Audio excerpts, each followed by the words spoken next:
Alkisah suatu hari Nabi Isa alaihissalam dan seorang sahabatnya berjalan di tepi sungai. Keduanya memakan 3 potong roti. 1 potong untuk Nabi Isa, 1 potong untuk orang itu. Adapun sisa 1 potong roti lagi untuk disimpan. Namun sesudah Nabi Isa pergi minum ke sungai dan kembali, beliau mendapati sepotong roti yang tersisa sudah tidak ada. Maka beliau pun bertanya, "Siapakah yang telah mengambil sepotong roti sisa untuk disimpan ini?" Sahabatnya itu menjawab, "Aku tidak tahu." Tiba-tiba mereka melihat seekor rusa dan kedua anaknya. Nabi Isa alaihissalam menyuruh sahabatnya itu untuk menangkap anak rusa. Kemudian hewan itu disembelih dan dimasak. Keduanya memakan sajian itu. Sesudah itu Nabi Isa memohon kepada Allah agar anak rusa yang telah disembelih itu hidup kembali. Hiduplah ia atas izin Allah. Nabi Isa bertanya kepada sahabatnya, "Demi Allah yang memperlihatkan kepadamu bukti kekuasaannya ini, siapakah yang telah mengambil sepotong roti yang disimpan itu?" Jawab sahabatnya, "Aku tidak tahu." Mereka melanjutkan perjalanan. Sampailah keduanya di hutan belantara. Saat sedang duduk-duduk, Nabi Isa mengambil tanah dan kerikil kemudian berkata, "Jadilah emas dengan izin Allah."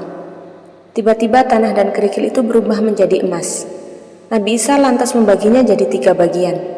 Beliau berkata kepada sahabatnya, "Untukku sepertiga, sepertiga lainnya untukmu. Sepertiga sisanya untuk orang yang mengambil roti tadi." Sontak sahabat itu berseru, "Akulah yang mengambil roti itu." Nabi Isa berkata, "Ambillah semua bagian emas ini untukmu." Maka Nabi Isa berpisah melanjutkan perjalanan seorang diri. Waktu terus berlalu. Orang yang tadinya sahabat Nabi Isa itu kemudian didatangi 2 orang perampok. Mereka akan membunuhnya. Maka orang itu mencoba bernegosiasi. "Lebih baik kita bagi 3 saja emas-emas ini." Kedua perampok itu setuju. Tengah hari mereka mulai lapar. Seseorang menyuruh kawannya pergi ke pasar untuk berbelanja makanan. Di pasar, orang yang sedang berbelanja itu timbul perasaan dalam dirinya. Ia berkata dalam hati, "Untuk apa kita semua membagi harta emas itu? Bukankah semuanya bisa untukku?" Orang ini lalu berencana jahat. Makanan yang dibelinya kemudian dibubuhi racun. Tujuannya agar 2 orang yang sedang menunggunya mati. Kemudian seluruh emas dapat diambilnya.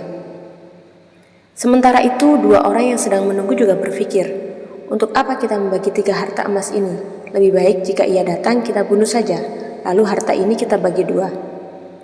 Saat orang yang berbelanja telah pulang, keduanya pun segera membunuhnya. Maka harta yang ada dibagi 2 bagian. Karena lapar, keduanya lantas makan dari belanjaan yang telah dibeli korban. Keduanya tak tahu makanan itu mengandung racun.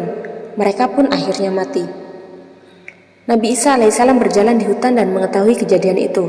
Maka ia pun berkata kepada pengikutnya, "Inilah perumpamaan dunia, maka berhati-hatilah kalian kepadanya." Kisah tersebut cukup masyhur di kalangan pegiat atau pecinta tasawuf dan bersumber dari seorang ulama generasi tabi'in, yaitu Wahab bin Munabbih. Wallahu a'lam bishawab.